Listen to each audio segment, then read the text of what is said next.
Hi student, स्वागत है एक बार आपके अपने यूट्यूब चैनल टारगेट सेमेस्टर में। आज हम लोग बात करने वाले हैं पॉलिटिकल साइंस के नेक्स्ट लेक्चर के बारे में। तो चलिए स्टार्ट करते हैं। उससे पहले मैं आपको एक इन्फॉर्मेशन दे दूं कि यदि आप इसका पीडीएफ प्राप्त करना चाहते हैं तो आप टारगेट गुरुकुल ऐप को डाउनलोड कीजिए, क्योंकि पीडीएफ आपको वहीं पर मिल जाएगी, वहीं पर पीडीएफ प्रोवाइड कराई जा रही है।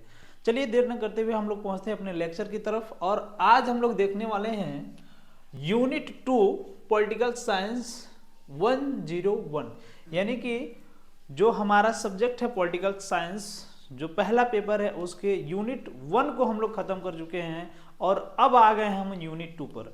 और आज हम लोग देखने वाले हैं कि यूनिट 2 से किस तरीके से हम लोगों का क्वेश्चंस बनेगा, जो कि एग्जाम में हम लोगों को मिलने वाला है, कि किस तरीके से एग्जाम में क्वेश्चंस मिलेंगे। ठीक है ना। तो चलिए स्टार्ट करते हैं और देखते हैं कि हमारा क्वेश्चंस किस प्रकार से आ सकता है। सॉरी, देखिए क्वेश्चन नंबर 1 है, कह रहा है निम्नलिखित में से कौन सा संसदीय शासन की विशेषता है।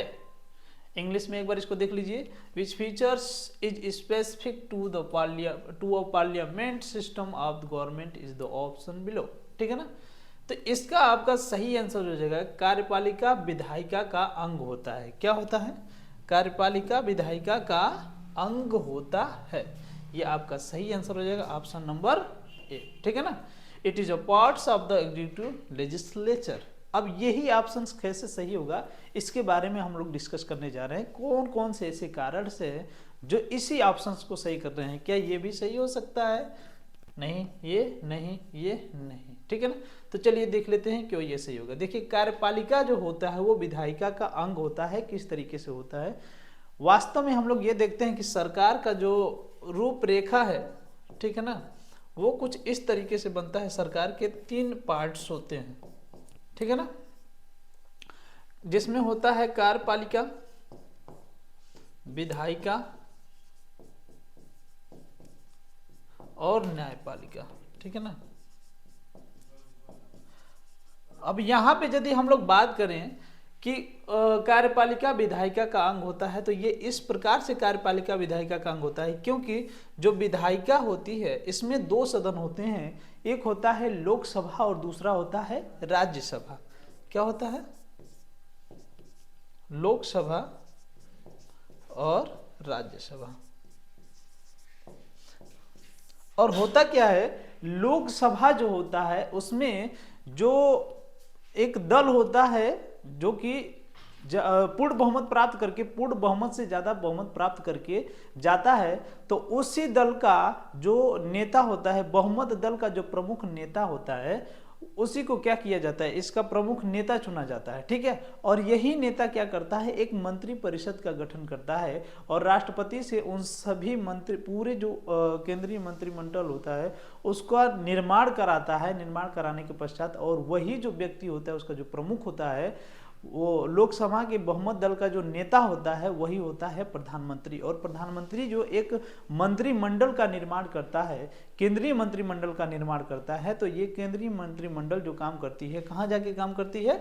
कार्यपालिका में जाकर के काम करती है। इस तरीके से हम कह सकते हैं कि कार्यपालिका जो होता है वो विधायिका का ही क्या है? अंग होता है। ठीक है ना। यानी यहाँ पे जो कार्यपालिका में जो मंत्रिमंडल का वो क्लियरिफिकेशन हो रहा है, मंत्रिमंडल बनाया जा रहा है, और जहां से वो शासन करने वाले हैं, जो पूर्ण बहुमत प्राप्त किया गया दल होता है और उसका जो नेता होता है वही मंत्रिमंडल का निर्माण कराता है। तो यही कारण है कि ये ऑप्शन हमारा सही हो गया कि कार्यपालिका जो होती है ये विधायिका का ही एक अंग होता है। उम्मीद करता हूं कि ये क्वेश्चंस के कॉन्सेप्ट आपको क्लियर हो गए होंगे और यही ऑप्शन क्यों सही है ये भी आपको क्लियर हो गया होगा। बढ़ते हैं नेक्स्ट क्वेश्चंस पे।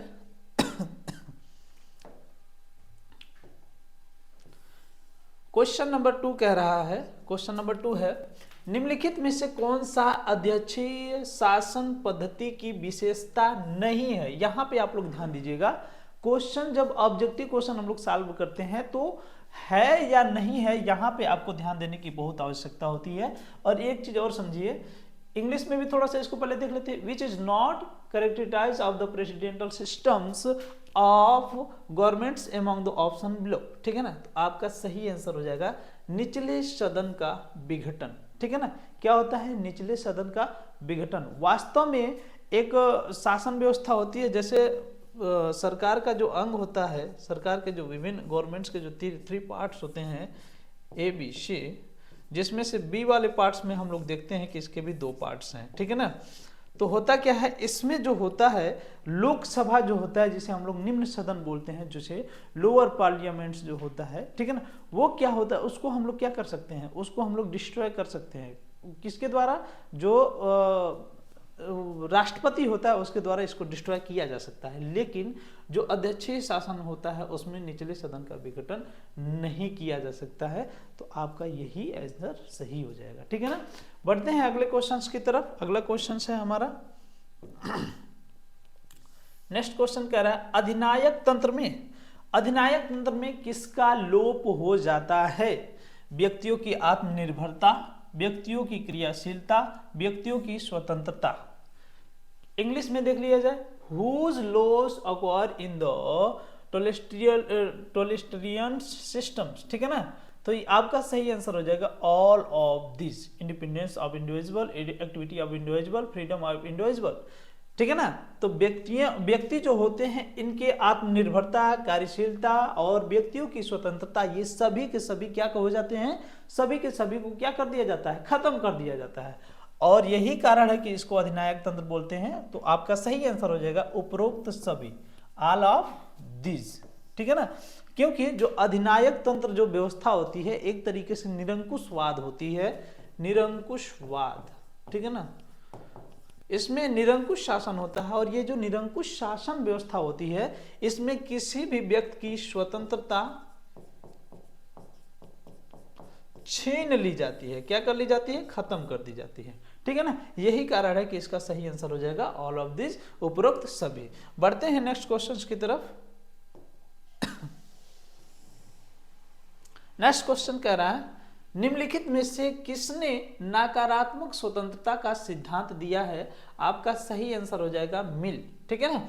Who proposed the concept of the negative liberty, यानी कि नकारात्मक स्वतंत्रता का सिद्धांत। नकारात्मक स्वतंत्रता का सिद्धांत क्या होता है कि जो स्वतंत्रता होती है, ठीक है ना, वो एक तरीके से नकारात्मक स्वतंत्रता होती है। जैसे एक सकारात्मक स्वतंत्रता यानी स्वतंत्रता देना लोगों के लिए उचित होता है, और एक होता है नकारात्मक स्वतंत्रता, मतलब स्वतंत्रता देना लोगों के लिए उचित नहीं होता है। तो दोनों में यही डिफरेंस है।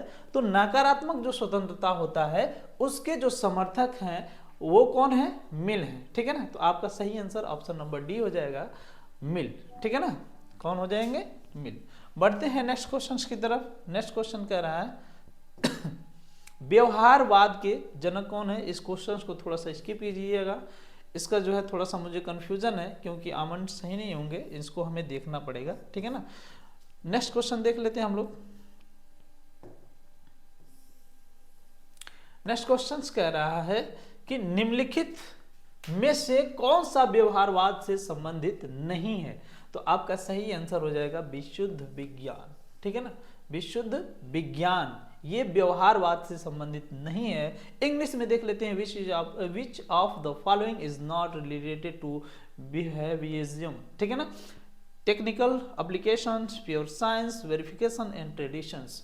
तकनीकी प्रयोग, विशुद्ध विज्ञान, सत्यापन, परंपरा, ठीक है ना। तो आपका सही आंसर हो जाएगा प्योर साइंस। क्या हो जाएगा? प्योर साइंस, ठीक है ना।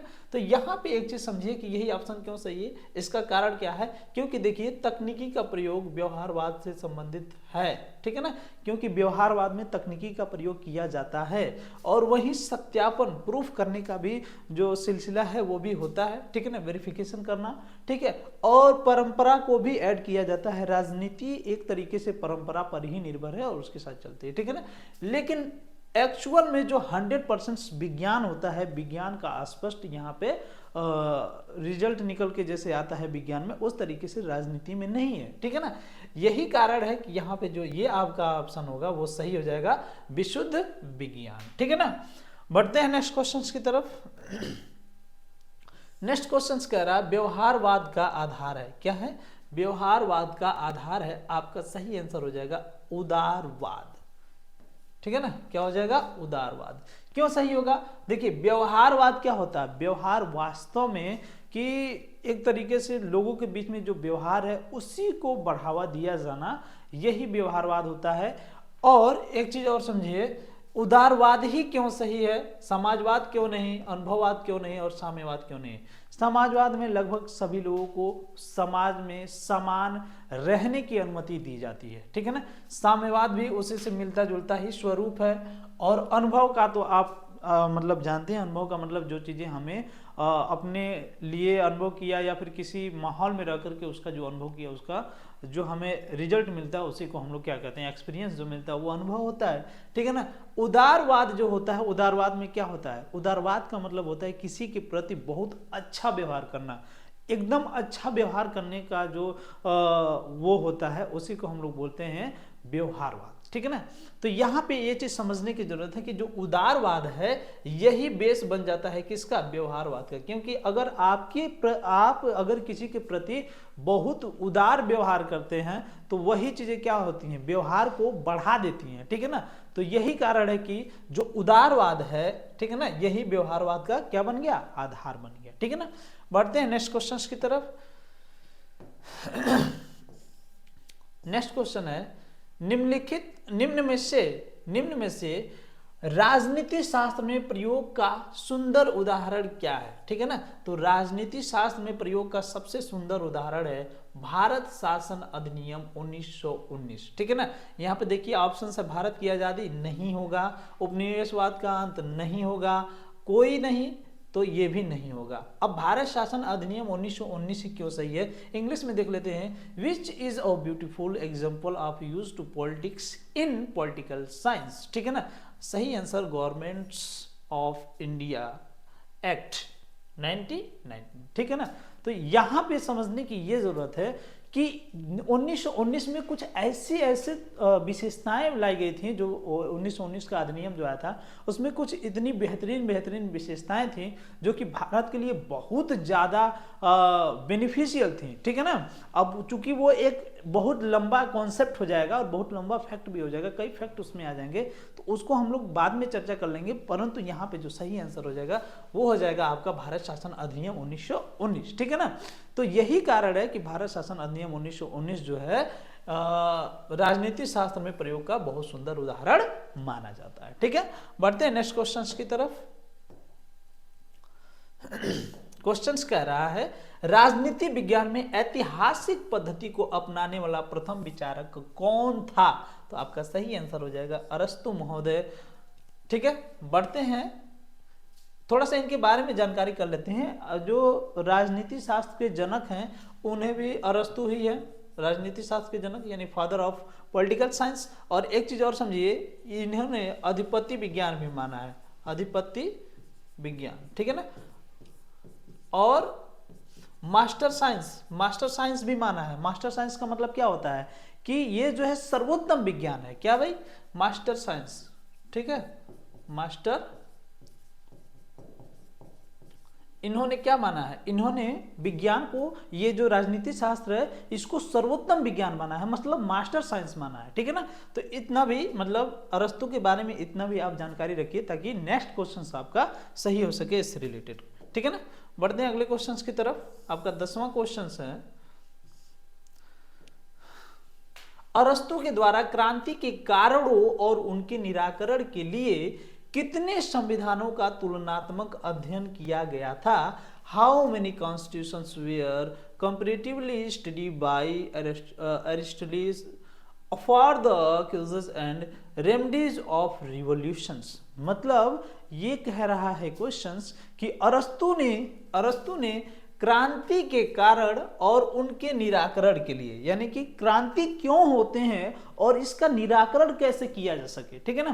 क्रांति होने के कौन कौन से कारण हैं उसको, और उसके कौन कौन से उपाय हैं, इसका अध्ययन करने के लिए, इसका एक तरीके से कह सकते हैं कि इसका सोल्यूशन ढूंढने के लिए, ठीक है ना। इन्होंने कितने अध्ययन किए थे, 158 देश के संविधानों का अध्ययन किया था। कितने, 158, 158, ठीक है ना।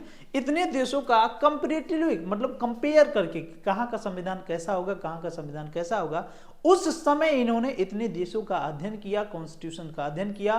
फाइनली इन्होंने क्रांति के कारण और उसके निवारण को भी बताया था। यही अच्छा ये कारण है कि इनको सबसे एक तरीके से यही सबसे बड़ा कारण रहा कि इनको फादर ऑफ पॉलिटिक्स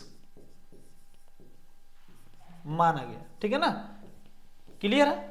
तो ये जो है सही आंसर जो हो जाएगा वो क्या हो जाएगा 158। ठीक है ना। आपने देखा कि 158 देशों का अध्ययन किया और 158 देशों का अध्ययन करने के पश्चात इन्होंने एक सोल्यूशन दिया। क्या सोल्यूशन दिया कि क्रांति के कारण क्यों होते हैं और इसके निवारण कौन कौन से हो सकते हैं। बढ़ते हैं नेक्स्ट क्वेश्चंस की तरफ। उम्मीद करता हूं कि आपका कॉन्सेप्ट और फैक्ट दोनों क्लियर हो चुका होगा। क्वेश्चन है शासन पर 2 निबंध के लेखक कौन है। आपका सही आंसर हो जाएगा लॉक। ठीक है ना। लॉक ने शासन पर 2 निबंध एक पुस्तक लिखी थी। ठीक है ना। इन्होंने क्या लिखा था, शासन पर 2 निबंध लिखा था। इसको आपको याद रखना है। बढ़ते हैं नेक्स्ट क्वेश्चन की तरफ। रूसो का सामान्य इच्छा है। क्या है, रूसो का सामान्य इच्छा है। क्वेश्चन पूछ रहा है व्हाट इज द जनरल विशेष ऑफ द रूसियन। ठीक है ना।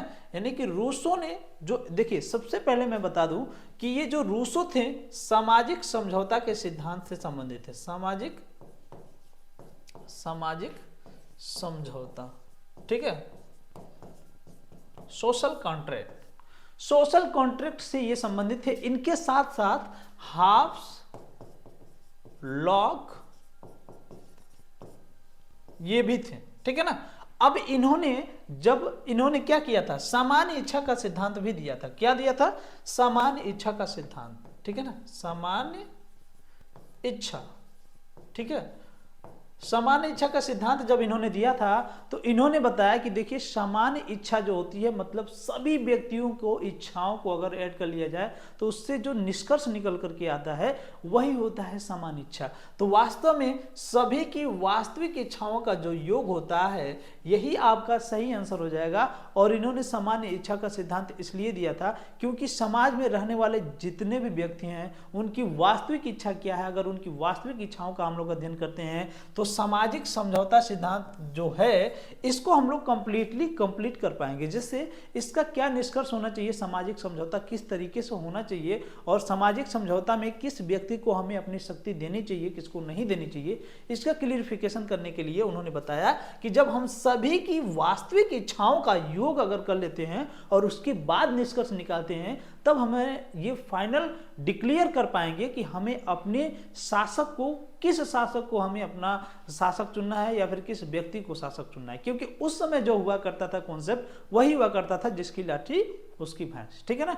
यानी कि जिसके पास पावर होता था वो किसी पर भी अत्याचार करता था, उसके ऑब्जेक्ट छीन लेता था, उसके घर द्वार जो कुछ भी था छीन लेता था। ठीक है ना। तो ये भी आपको याद रखने की जरूरत है। ठीक है ना। तो ये आपका सही आंसर हो जाएगा सभी की वास्तविक इच्छाओं का combination of all real desire, सभी की वास्तविक इच्छाएं। ठीक है ना। तो ये आपका सही आंसर हो जाएगा ये। ठीक है ना, ऑप्शन नंबर 4। बढ़ते हैं नेक्स्ट क्वेश्चन की तरफ। क्वेश्चन कह रहा है लाख का समर्थ है। देखिए लाख का समर्थ नहीं है, लाख का समर्थन है।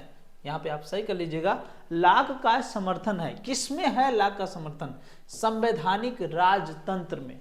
किसमें है, संवैधानिक राजतंत्र में। लॉक एडवोकेट्स किसमें, कॉन्स्टिट्यूशनल डेमोक्रेसी। ठीक है ना, संवैधानिक राजतंत्र। ठीक है ना। संवैधानिक राजतंत्र का क्या मतलब होता है, संवैधानिक राजतंत्र का मतलब यह होता है कि अगर राजा शासन करता है, कौन, राजा। पहले के जमाने में तो राजतंत्र ही चलता था। अगर राजा शासन करता है ठीक है शासन करे, लेकिन उसको संविधान के अनुसार वो एक अपना कॉन्स्टिट्यूशन बनाए, कॉन्स्टिट्यूशन में लोगों को इच्छाओं को महत्व दे, लोगों के अधिकारों को महत्व दे और उसी के अनुसार वो शासन व्यवस्था को चलाए। किसने कहा था भाई, ये कहा था लॉक ने। लॉक अभी लॉक के बारे में जस्ट हमने पिछले क्वेश्चन में डिस्कशन किया था कि जो लॉक महोदय थे वो सामाजिक समझौता के सिद्धांत से संबंधित थे, ठीक है ना। तो एक चीज ये है कि इन्होंने जो अपना सिद्धांत दिया था वो संवैधानिक राजतंत्र जो दिया था उसी से संबंधित इन्होंने सिद्धांत दिया था, और कहा कि राजा को शासन करना है तो एक कॉन्स्टिट्यूशन बनाए और उसी के अकॉर्डिंग लोगों की इच्छाओं को, लोगों की जरूरतों को, लोगों के अधिकारों को ध्यान में रखे और उसी के अकॉर्डिंग वो राज अपना जो शासन करना है वो कर सकता है, कोई दिक्कत नहीं है, ठीक है ना। तो आपका सही आंसर हो जाएगा, क्या हो जाएगा, संवैधानिक राजतंत्र। बढ़ते हैं नेक्स्ट क्वेश्चंस की तरफ। क्वेश्चंस कह रहा है हॉब्स के अनुसार प्राकृतिक अवस्था में लोगों ने भोगा, ठीक है ना। यानी कि हॉब्स कहते हैं कि जब प्राकृतिक अवस्था थी उस समय व्यक्तियों के पास क्या था, तो उस समय सिर्फ और सिर्फ एक ही चीज थी, प्राकृतिक अधिकार। प्राकृतिक अधिकार क्या होता है कि जिसके पास, जैसे अब एक प्राकृतिक अधिकार को आप इस तरीके से समझिए कि एक व्यक्ति है, अगर वो ढेला मार करके किसी आम को गिरा देता है नीचे, तो उस आम पे जो हक होगा, ठीक है ना, वो किसका होगा, उसी व्यक्ति का होगा। क्यों? क्योंकि उसने ही ढेला मार के उस आम को नीचे गिराया था। तो ये होता था उस समय का प्राकृतिक अधिकार, यानी कि जिसके द्वारा जो होता था वो जो भी व्यक्ति कार्य करता था उस पे वो उसका अधिकार हो जाता था, ठीक है ना। तो प्राकृतिक अवस्था में यही सब चीजें थी, लेकिन धीरे धीरे दिक्कतें आती गई, जिसके पास बल हुआ वो फिर प्राकृतिक अधिकारों का उल्लंघन करने लगा, ठीक है। तो वही आया बाद में सामाजिक समझौता का सिद्धांत। तो हॉब्स कहते हैं कि प्राकृतिक अवस्था में लोगों ने क्या भोगा, तो प्राकृतिक अवस्था में लोगों ने भोगा प्राकृतिक अधिकारों को, ठीक है ना। उम्मीद करता हूं कि प्राकृतिक अधिकार आपको समझ में आए होंगे। चलिए बढ़ते हैं नेक्स्ट क्वेश्चंस।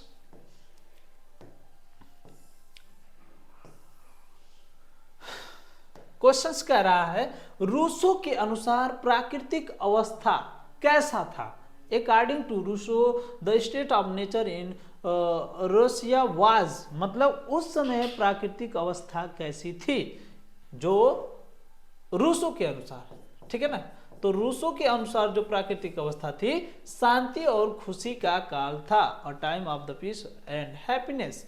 शांति और खुशी का काल का मतलब कि उस समय जो अवस्था थी उस समय किसी से किसी का कोई झगड़ा नहीं था, जो भी व्यक्ति अपना काम करता था, खाता पीता था, कोई दिक्कतें नहीं थी। एक व्यक्ति जो भी चीज अपना लेता था, जो चीज को वो, जैसे अभी हमने एग्जांपल दिया प्राकृतिक अधिकार का कि एक व्यक्ति अगर ढेला मार के आम गिराएगा तो उस आम पर उसी व्यक्ति का हक होगा। तो ये चीज समझिए आप कि ये जो अधिकार है वो जो है उसमें रूसो कहते हैं कि उसमें शांति और खुशी का काल था।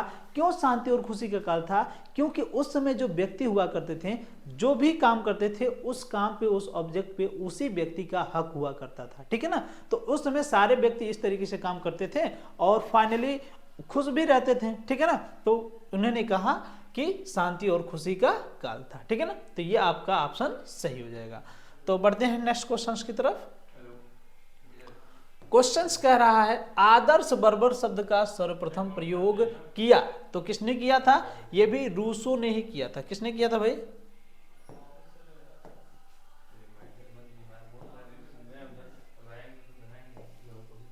रूसो ने किया था, ठीक है ना। क्वेश्चन, आदर्श बर्बर शब्द का प्रयोग सर्वप्रथम किसने किया था? रूसो ने किया था। रूसो ने क्यों? अच्छा, ये पहले तो आदर्श बर्बर का मतलब क्या होता है? आदर्श बर्बर का मतलब ये होता है कि उस समय जो व्यक्ति हुआ करते थे प्राकृतिक अवस्था से, जब प्राकृतिक अवस्था से धीरे धीरे समय बदलता गया और लोग आगे बढ़ते गए, तो उस समय ये आया कि लोग एक दूसरे के हक और अधिकार को छीनना, एक दूसरे से लड़ाई झगड़ा करना, एक दूसरे के ऑब्जेक्ट को छीन लेना, एक दूसरे को घर जो होता है उसको गिरा देना, 3-5 करना, ये सारी चीजें जो भी होती थी, ठीक है ना, इन सभी चीजों को करने का जो श्रेय फिर आने लगा। मतलब एक तरीके से ये जब घटनाएं होने लगी तो इन सिचुएशंस को जो रूसो ने कहा, उन्होंने कहा आदर्श बर्बर, यानी कि इस समय लोग अब धीरे धीरे क्या हो रहे हैं? बर्बर होते जा रहे हैं, एकदम बेकार होते जा रहे हैं। प्राकृतिक में जो शांति और खुशी का काल था उससे आगे बढ़ करके ये लोग झगड़ा पे उतारू हो गए हैं, सारी चीजें, ठीक है ना। तो ये चीजें जो है जाकर के यहाँ पे क्लियर हुई और उसी समय रूसो ने कहा कि भाई देखिए, इस समय अब आदर्श बर्बर शब्द का प्रयोग उन्हीं व्यक्ति के लोगों के लिए किया जो व्यक्ति उस समय वर्तमान में थे, और इस तरीके के उनका बिहेवियर प्राकृतिक जो अवस्था थी उसमें शांति और खुशी के काल से आगे बढ़ करके झगड़ालू हो गए, एक दूसरे का हक छीनने लगे और भी तरह तरह की जो एक्टिविटी होने लगी उसको इन्होंने आदर्श बर्बर का नाम दिया, ठीक है ना। बढ़ते हैं नेक्स्ट क्वेश्चन की तरफ। क्वेश्चंस कह रहा है राज शब्द का अंग्रेजी रूपांतरण स्टेट है, जो स्टेट शब्द से निकला है। स्टेट किस भाषा का शब्द है? आपका सही आंसर हो जाएगा लैटिन भाषा का। इसमें तो कुछ ऐसे फैक्ट और कॉन्सेप्ट है नहीं, आपका सही आंसर बस यही याद रखिए कि लैटिन भाषा से जो है ये निकले हुए हैं। ठीक है, नेक्स्ट क्वेश्चन हम लोग देख लेते हैं। आइंस्टीन की प्रसिद्ध पुस्तक जो थी लेक्चर्स ऑन जूरिस्प्रूडेंस है, ये सही आंसर हो जाएगा। ठीक है ना। और next question, a grammar of politics पुस्तक किसने लिखी थी?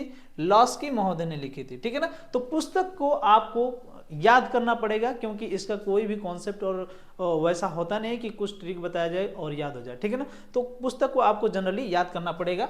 ज़्यादा पुस्तकें नहीं होंगी, 8 से 10 पुस्तकें होंगी पूरे चैप्टर में, आप उसको याद कर लीजिएगा एक लिस्ट बना करके, आपके लिए ज़्यादा बेनिफिशियल होगा। जैसे यहाँ पे लेक्चर्स ऑन जूरिस्प्रूडेंस हो गया, ये जो है आइंस्टीन की पुस्तक है। एक ग्रामर ऑफ पॉलिटिक्स हो गया, लास्की की पुस्तक है। और फिर बढ़ते हैं नेक्स्ट क्वेश्चन की तरफ। नेक्स्ट क्वेश्चन कह रहा है प्रथम राजनैतिक कौन माना जाता है? ठीक है ना। तो प्रथम राजनैतिक अरस्तु को ही माना जाता है। अरस्तु के बारे में तो हमने आपको बहुत बड़ी बड़ी बातें बता दी। और यहीं पे हमारा लेक्चर समाप्त होता है। मिलते हैं नेक्स्ट लेक्चर में, तब तक के लिए बाय।